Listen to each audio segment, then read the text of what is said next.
नमस्कार, आप देख रहे हैं न्यूज बाय स्कोप और मैं हूं आपके साथ अनुराधा। भाजपा के प्रदेश कार्यालय में सूर्या हासंदा हत्या मामले को लेकर अर्जुन मुंडा की अध्यक्षता में महत्वपूर्ण बैठक हुई, जिसमें अमर कुमार बावरी, सुनील सोरेन, अमित मंडल और महिला मोर्चा मंत्री अनीता सोरेन भी मौजूद थे। बैठक के बाद मीडिया से बातचीत में अर्जुन मुंडा ने विनय चौबे को जमानत मिलने पर सरकार पर सवाल उठाए और कहा कि राज्य प्रशासन की मंशा स्पष्ट होनी चाहिए। साथ ही उन्होंने उपराष्ट्रपति पद के लिए सीपी राधाकृष्णन के नामांकन पर भी खुशी जताई और कहा कि वे झारखंड को अच्छी तरह जानते हैं और बैठक में संताली भाषा को सदन में कार्यवाही में शामिल करने की पहल की भी सराहना की थी, जिससे अब सदस्य अपनी बात संथाली में भी रख सकेंगे।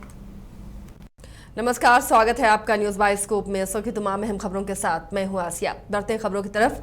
झारखंड के मुख्यमंत्री हेमंत सोरेन आज अपनी पत्नी कल्पना सोरेन के साथ दिवंगत रामदास सोरेन के घर जमशेदपुर के घोड़ा बांधा पहुंचे, जहां पर उन्होंने दिवंगत रामदास सोरेन की तस्वीर पर माल्यार्पण कर उन्हें श्रद्धांजलि अर्पित की और परिवार वालों को इस दुख की घड़ी में धैर्य और हिम्मत रखने को कहा।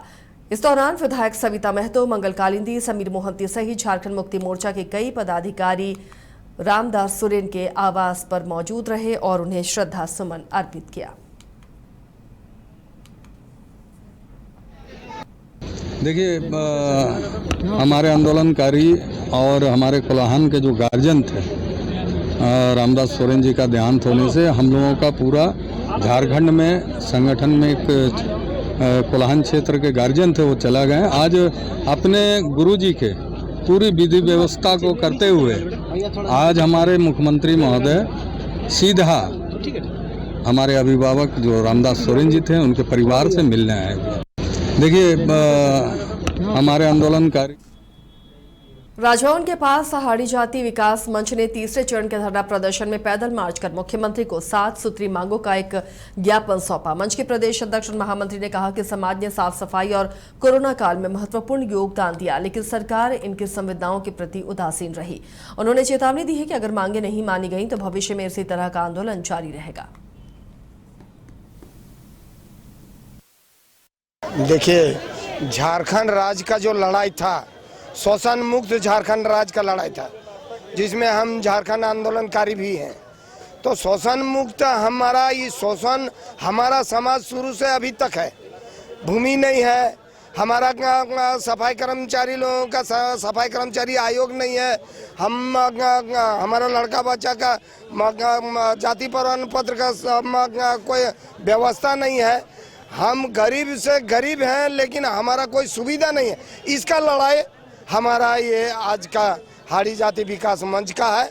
हम लोग सरकार का पास रखे हैं, हम लोग लड़ने नहीं आए सरकार से। हम लोग बोल रहे हैं कि आप विचार करिए, हमारा जो शोषण का जो बात है उस पर आप विचार करिए। यही कहने के लिए इसी का हम लोग तीसरा चरण का आंदोलन में हम लोग रांची आए हैं। मेरा नाम राजू प्रसाद हाड़ी हुआ। हम झारखंड विकास मंच का प्रदेश। धनबाद के रणधीर वर्मा चौक पर झारखंड आंदोलनकारी मोर्चा के बैनर तले श्रद्धांजलि सभा का आयोजन किया गया, जहां दिशोम गुरु शिबू सोरेन, शिक्षा मंत्री रामदास सोरेन और आंदोलनकारी नारायण दास को श्रद्धांजलि अर्पित की गई। इस दौरान जेएमएम नेता रमेश टुडू ने कहा कि शिबू सोरेन ने जल, जंगल और जमीन की लड़ाई में आजीवन संघर्ष किया है और उन्हें भारत रत्न से सम्मानित किया जाना चाहिए। उन्होंने रामदास सोरेन और नारायण दास के योगदान को भी राज्य और समाज के लिए अमूल्य बताया। आज झारखंड आंदोलनकारी मोर्चा के बैनर तले हमारे श्रद्धेय आदरणीय गुरुजी का और शिक्षा मंत्री रामदास सोरेन जी का और नारायण दास जी का श्रद्धांजलि कार्यक्रम आयोजित किया गया है जिला मुख्यालय रणधीर वर्मा चौक में। मैं भी एक आंदोलनकारी हूँ, इसी हैसियत से मुझे भी सूचना मिली थी और मैं जहाँ भी इन महान आत्माओं को श्रद्धांजलि दी जाएगी मैं सर्फ वहाँ पर पहुँचूंगा। क्योंकि माननीय गुरुजी ने जिस प्रकार से सुदूर जंगलों से निकल करके पूरे झारखंड नहीं पूरे देश में आदिवासियों को, मूलवासियों को, दबे कुचले लोगों को जगाने का काम किया, उनका आवाज बनने का काम किया, सड़क से सदन तक। निश्चित रूप से आदरणीय गुरु जी का विगत दिनों निधन हो गई थी। इसके अलावा माननीय हमारे शिक्षा मंत्री रामदास सोरेन जी का भी निधन हो गया। इसके अलावा हमारे एक अगुआ साथी झारखंड आंदोलनकारी नारायण दास जी प्रत्याशी निवासी का भी कल आकस्मिक निधन हो गया है। तो हम लोग झारखंड आंदोलनकारी बैनर पर आज श्रद्धांजलि गुरु जी को श्रद्धा सुमन अर्पित कर दिवंगत आत्मा के शांति के लिए आज हम लोगों ने 2 मिनट का मौन रखा और झारखंड के आंदोलन के क्रम में जो भी शहीद हुए सभी शहीदों को हम लोगों ने नमन किया। सारठ बाल विकास परियोजना कार्यालय सभागार में आंगनवाड़ी सेविकाओं को बच्चों की शिक्षा और विकास को लेकर आयोजित 3 दिवसीय प्रशिक्षण शिविर का समापन किया गया। प्रशिक्षण शिविर में प्रखंड बाल विकास परियोजना पदाधिकारी नीतू कुमारी द्वारा सभी आंगनवाड़ी सेविकाओं को बच्चों को शिक्षा और विकास को लेकर विस्तार से प्रशिक्षण दिया गया। इस मौके पर सुपरवाइजर सीता रानी, नीरू मुर्मू और अनीता कुमारी के अलावा सभी आंगनवाड़ी सेविका मौजूद थे। आमटाल रैयतों ने सुखबरसा सिटी पर अब उनकी जमीन हड़पने का आरोप लगाया है। उनका कहना है कि बिना उचित मुआवजे के उनकी जमीनें ली जा रही है। कुछ रैयतों का यह भी आरोप है कि उन्हें इस मामले में कोई नोटिस भी नहीं दिया गया। सुखबरसा सिटी बिना उन्हें उचित मुआवजा दिए उनकी जमीनें जबरन हथिया रही है। उनका कहना है कि उन्हें ना तो कोई सूचना दी गई है और ना ही उन्हें इस बारे में कोई जानकारी दी गई है कि उनकी जमीनें क्यों ली जा रही है। इस संबंध में मिथुन चक्रवर्ती ने कहा कि मेरे दादा सर्वेश्वर चक्रवर्ती द्वारा यह जमीन रंजित रवानी और दिनेश रवानी को एग्रीमेंट के तहत दिया गया था। उस जमीन पर 4 दीवारी का निर्माण कराया जा रहा था। सुखबरसा सिटी के लोगों द्वारा 4 दीवारी को तोड़ दिया गया और इन लोगों पर ही झूठा केस कर दिया गया। आमटाल रैयतों और सुखबरसा सिटी द्वारा बलियापुर थाना में लिखित शिकायतें की गई हैं। सुखबरसा सिटी के अजय वर्मा ने लिखित आवेदन में राजेश रवानी और दिनेश रवानी पर आरोप लगाया है कि सुखबरसा सिटी के अंदर जमीन में जबरन खुदाई, दीवार गिराने और घर गिराने की कोशिश की। मना करने पर मारपीट और गाली गलौज कर धमकी भी दी गई।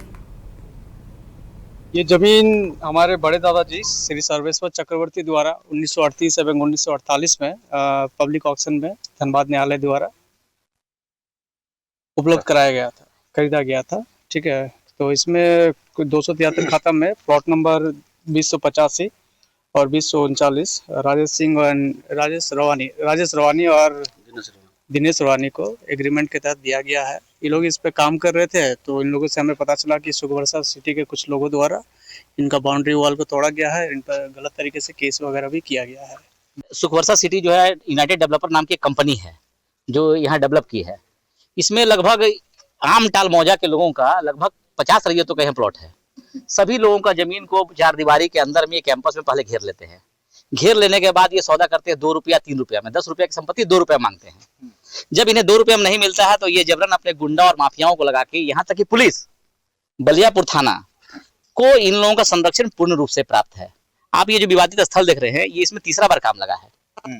2 बार थाना के द्वारा हम लोगों को रोका गया था, पंचायती भी हुई, थाना में सब पेपर दिखा दिया गया। थाना वाले ने कहा कि ठीक है, आपकी संपत्ति है, आप काम करिए। ठीक है, परिस्थिति क्या है कि कल ये लोग काम लगाए। जब ये लोग काम लगाए तो इनके जो गुंडे हैं, गुर्गे हैं, वो आके यहाँ पर निस्ते नाबूद कर दिए हरवे हथियार से आके। तो जिसका हम लोग विरोध करते हैं। ये सुखबरसा सिटी में लगभग इन रैयतों का, चक्रवर्ती रैयतों का 27 एकड़ जमीन है और इस कैंपस में लगभग 3 एकड़ से ज्यादा जमीनें हैं। वर्तमान में जो जमीन में काम हो रहा था उसका प्लॉट नंबर है 2085 और 2039, जो लगभग 53 से 54 डिसमिल का प्लॉट है। काम करियाने के दरियार में जो है परसों से ही काम लगाए हुए थे, लेकिन कल हम लोग जो है क्या बोलते बाउंड्री वॉल का काम कर रहे थे।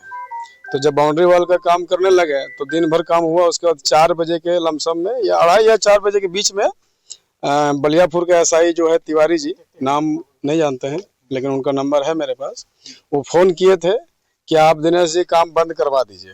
तो हमने क्यों काम बंद कराएं सर, बोलिए ना, आपके नाम से कंप्लेन आया है, कोई मुंडा करके कंप्लेन किया था। मतलब मुंडा का यहाँ जमीन है सर, जमीनी विवाद अगर रहता है, अगर यहाँ पे ऐसा कोई झगड़ा झंझट होता तो आप हमको बंद करवा सकते थे। यहाँ तो सुचारू रूप से काम हो रहा, शांतिपूर्वक काम मेरा हो रहा है। ये जमीन हमारे बड़े दादाजी श्री सर्वेश्वर चक्रवर्ती द्वारा लोहरदगा पुलिस कप्तान सादिक अनवर रिजवी ने अपने कार्यालय में नक्सल प्रभावित पेशावर प्रखंड क्षेत्र में के खिलाड़ियों के बीच फुटबॉल और जर्सी सेट वितरण किया। एसपी सादिक अनवर रिजवी ने कहा कि लोहरदगा पुलिस का प्रयास है कि युवाओं को खेल के क्षेत्र में आगे बढ़ने में आने वाले रुकावटों से निजात दिलाते हुए खिलाड़ियों के अंदर के हुनर को बढ़ावा देना है। एसपी ने कहा कि लोहरदगा पुलिस का प्रयास है कि पेशावर थाना क्षेत्र के अलावा जिले के सभी थाना क्षेत्रों के भटके हुए युवाओं को मुख्य धारा से जोड़ना और उन्हें बेहतर प्लेटफॉर्म दिलाना है।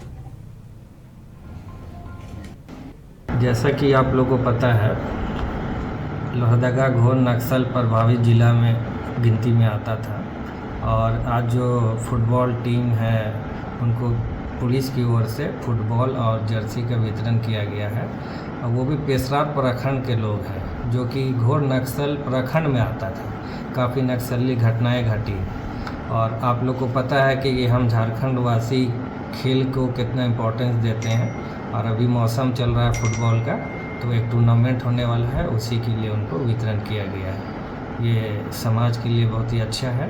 इस तरह का खेल का आयोजन होते रहना चाहिए जिससे हमारे यूथ नशा से भी दूर रहेंगे और अपने माइंड को स्टेबल करेंगे। जैसा कि आप लोगों को पता है, लोहरदगा घोर नक्सल प्रभावित जिला में गिनती में आता था और आज जो फुटबॉल टीम है उनको पुलिस की ओर जिले के देवडार थाना क्षेत्र के इन दिनों बालू माफियाओं का खौफ सिर चढ़कर बोल रहा है।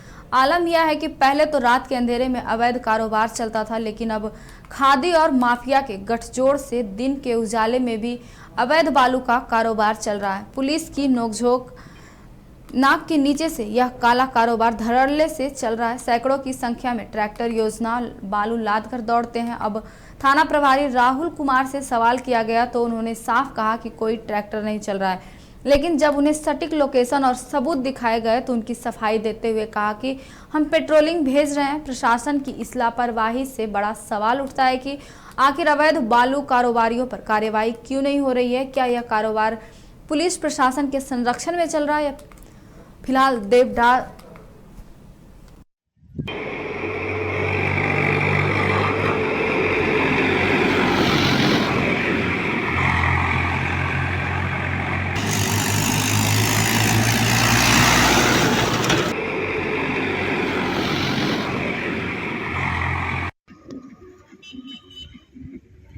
पाकुड़ में सरकारी विद्यालय में एक विशेष तारीख पर भोज का आयोजन किया गया जिसमें विद्यालय के सैकड़ों बच्चों ने विशेष व्यंजन का आनंद लिया।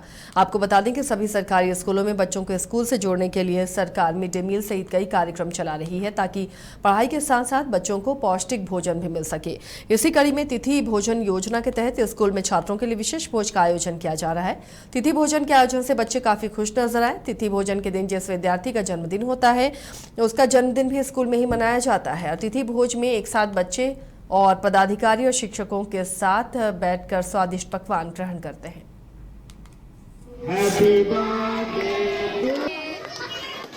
तिथि भोजन और बैगलेस डे का आयोजन पूरे राज्य भर में किया जाता है और इसमें पाकुड़ सबसे अव्वल नंबर पे रहा है और सबसे अच्छा मुझे लगता है कि इसकी शुरुआत पाकुड़ में ही हुई थी और सबसे अच्छा संचालन भी पाकुड़ में ही चल रहा है।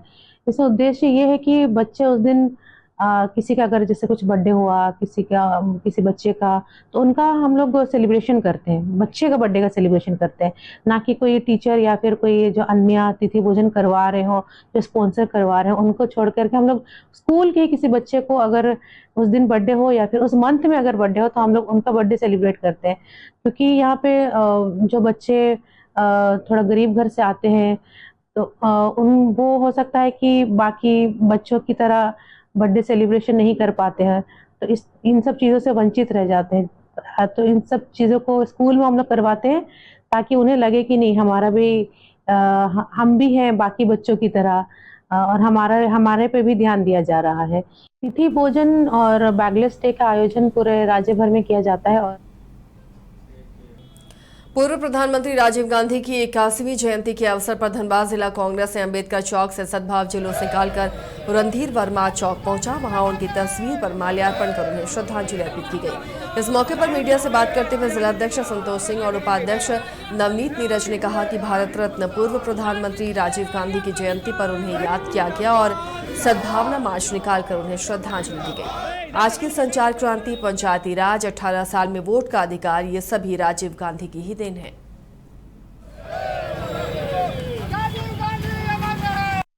जयंती के शुभ अवसर पर मंडला जिला कांग्रेस कमेटी के तत्वाधान में बाबा साहेब भीमराव अम्बेडकर चौक से लेकर रणधीर वर्मा चौक तक हम लोग सद्भावना पैदल मार्च और राजीव जी का ये बलिदान नहीं भूलेगा हिंदुस्तान।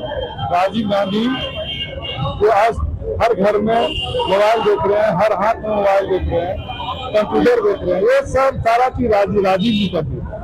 उन्होंने ही ये सोच डेवलप किया था देश में, ग्रामीणों का, ग्रामीण क्षेत्र में पंचायती राज का सब इनका दिया हुआ जितना विकास हो रहा है सब राजीव जी का देन है। इसीलिए हम लोग तमाम कांग्रेसी जो है उनको श्रद्धांजलि अर्पित करते हैं, नमन करते हैं। उनको हम लोग सब कांग्रेसी याद रखेंगे और जब तक सूरज चांद रहेगा राजीव तेरा नाम है। कमेटी ने देश के प्रधानमंत्री रहे और भारत रत्न स्वर्गीय राजीव गांधी जी का आज जन्मदिन है। उनकी जयंती के अवसर पर हम लोग एक ऐसी भी जयंती के रूप में सद्भावना मार्च के रूप में हम लोगों ने अम्बेडकर चौक से लेकर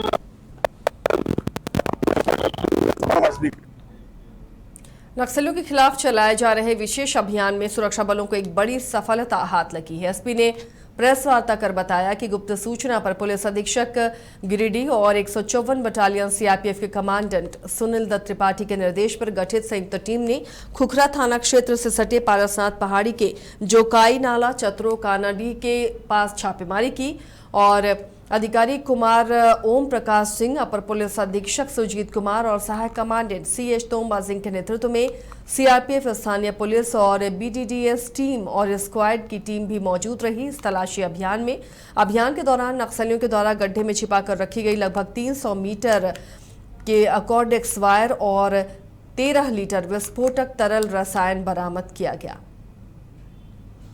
पहले से ये चीजें स्टोर की गई थी। 154 बटालियन को और मुझे भी हम लोगों ने एक जॉइंट टीम बनाया जिसमें कि ट्वाइसी ओम प्रकाश सिंह, एडिशनल एसपी सुजीत कुमार, साथ में असिस्टेंट कमांडेंट श्री सीएच तोम्बा और इसके साथ में जो हमारा खुखरा का टीम है थाना क्षेत्र का। उसके बाद हम लोगों ने एक सर्च ऑपरेशन चलाया क्योंकि ये सूचना थी कि कहीं ना कहीं ये विस्फोटक जमा किया गया है और इससे कुछ ना कुछ घटना को अंजाम दिया जा सकता है। तो ये पूरी टीम जो है, इसके साथ में बीडीडीएस की टीम, डॉग स्क्वाड की टीम, ये जो पारसनाथ पहाड़ी के जोकाई नाला और जो चतरो कानाडी है इसके एरिया में इनके द्वारा जो है वो सर्च किया गया। तो वहाँ गड्ढा से ये सारी चीज़ें मिली हैं जिसमें करीब लगभग 300 मीटर कॉर्डेक्स वायर और 13 लीटर जो विस्फोटक केमिकल है, एक्सप्लोसिव केमिकल लिक्विड, ये बरामद किया गया है और आगे भी हम लोगों का सर्च ऑपरेशन इसको लेकर चल रहा है। गुमला सदर थाना पुलिस ने एक सप्ताह में घटी 3 घटनाओं का न सिर्फ खुलासा किया बल्कि इस घटना में शामिल अपराधियों को गिरफ्तार भी किया है। एसडीपीओ सुरेश प्रसाद यादव ने बताया कि इन घटनाओं के सामने आने के बाद पुलिस ने तुरंत एसपी के निर्देश पर विशेष टीम का गठन किया जिसकी मॉनिटरिंग सदर थाना प्रभारी महेंद्र करमाली कर रहे थे। इन्होंने अपनी सक्रियता से इन मामलों का खुलासा किया है। सदर थाना इंस्पेक्टर महेंद्र करमाली ने आम लोगों से अपील की है कि जिस भी इलाके में अज्ञात व्यक्ति की सक्रियता दिखे इसकी सूचना पुलिस को दी जाए तो पुलिस त्वरित कार्रवाई कर पाएगी। वहीं सदर थाना प्रभारी ने कहा कि अपराधियों की धरपकड़ के लिए लगातार इलाके में पुलिस की गश्ती बढ़ा दी गई है। गुमला अनुमंडल क्षेत्र अंतर्गत जो चोरी की घटना हुई थी, लूट की घटना हुई थी, तो उस घटना में हमारे गुमला पुलिस को एक अच्छी सफलता प्राप्त हुई है जिसमें कि एक करमटोली में एक हुआ था लूट की घटना। इसमें लैपटॉप और कुछ नगद और कुछ ज्वेलरी का सामान का लूट हुआ था। साथ ही साथ एक स्कूटी की लूट की घटना हुई थी जो बसवा टोटो मार्ग में था और उसी में एक जल संसाधन विभाग का स्तर से जो चलाया जा रहा था पीएचडी, वहाँ कुछ जो स्टॉल थे लोहा उसको काटा जा रहा था। तो इस प्रकार के जो आपराधिक घटनाएं घटित हो रही थी तो गुमला पुलिस के माध्यम से त्वरित कार्रवाई करते हुए 5 व्यक्तियों की गिरफ्तारी हुई थी जिसमें से एक व्यक्ति वो विधि विरुद्ध किशोर के रूप में आज हम उसे गिरफ्तार करके तो न्यायिक हिरासत। ठगी के आरोप में पुलिस ने डाकपाल को गिरफ्तार कर लिया है। सिमडेगा एसपी एमर्शी ने प्रेस वार्ता कर बताया कि केरसई थाना क्षेत्र के डाइटार निवासी रीता देवी ने लिखित आवेदन देकर केरसई थाने को बताया था कि डाकघर में डाकपाल के पद पर कार्यरत मनोज प्रसाद 2015 में डाकघर में फिक्स डिपॉजिट करने के नाम पर 80,000 रुपए लिए थे। इसके साथ ही अन्य 12 लोगों से 4,15,000 की रकम ली और बहुत दिनों तक बॉन्ड पेपर भी नहीं दिया। मनोज प्रसाद के द्वारा लोगों को डाकघर में पैसा निवेश करने के नाम पर पैसा फर्जी तरीके से किसी और गलत जगह निवेश किया गया और उनका पैसा भी वापस नहीं किया जा रहा था, जिसके आधार पर केरसई थाना में मामला दर्ज कर मनोज प्रसाद को गिरफ्तार कर लिया गया। एक ठगी जालसाजी का मामला है। इसमें केरसई डाकघर में अनुबंध के पद पर अनुबंध के आधार पर डाकपाल के पद पर कार्यरत है मनोज प्रसाद, जो कि थाना केरसई और सिमडेगा का ही रहने वाला है। इसने विभिन्न लोगों से अभी तक प्राप्त जानकारी के अनुसार लगभग 13-14 लोगों से डाकघर में फिक्स डिपॉजिट करने के नाम पे लगभग 4,15,000 रुपये ले लिए और कहा कि उनको डाकघर में विभिन्न बांड में हम इसको इन्वेस्ट करेंगे। और वहाँ न इन्वेस्ट करके जांच के क्रम में पता चला कि इसने अल्केमिस्ट टाउनशिप इंडिया लिमिटेड नाम की किसी कंपनी में इन्वेस्ट किया, ऐसा बता के लोगों को बॉन्ड पेपर दिया था। और ये पूरी जानकारी हुई जब रीता देवी नाम की आदमी, जो कि केरसई की रहने वाली है, उन्होंने आवेदन दिया और अपने आवेदन में जिक्र किया कि लगभग 13-14 लोगों से तब तक की जानकारी के अनुसार इन्होंने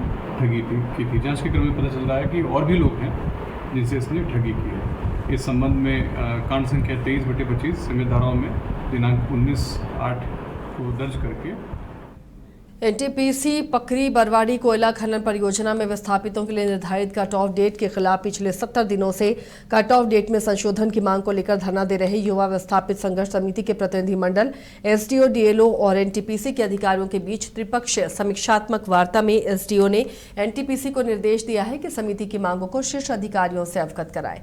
इस पर एनटीपीसी ने 10 दिन का समय मांगा और शीर्ष अधिकारियों के आदेश पर आगे कार्रवाई करने की बात कही। वहीं आंदोलनकारियों ने कहा कि रिसीविंग मिलने के बाद धरना स्थगित किया जाएगा और फिर भी हम मांगे नहीं मानी गई तो आगे भी संवैधानिक तरीके से अपने हक अधिकार की लड़ाई जारी रखेंगे। इस खबर पर हम आपको अपडेट देते रहेंगे। फिलहाल हम लोग को एक कल त्रिपक्षीय वार्ता से एक आस जगी है कि 70 दिन तक कम से कम एनटीपीसी के अधिकारी लोग जो भी थे 70 दिन से एकदम बहरा शाम की तरह सोए हुए और 70 दिन के बाद थोड़ा सा जगे हैं, तो हम लोग को भी आस जग गया है कि वे अपना सक्षम अधिकारी दिल्ली के पास एक चिट्ठी लिखेंगे, आवेदन लिखेंगे, उसका जो भी रिसीविंग होगा वो हम लोग को दिखाएंगे।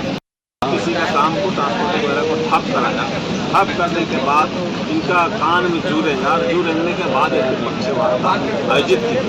त्रिपक्षीय वार्ता में सौहार्दपूर्ण से वातावरण में बात हुई, इसलिए यह तय हुआ कि एनटीपीसी आज तक यहाँ का कोई सक्षम अधिकारी को कोई पत्राचार यहाँ का जो इशू था उसको नहीं भेजता, ये लोग दबा के रखता था, लेकिन अब इसको भेजना पड़ेगा।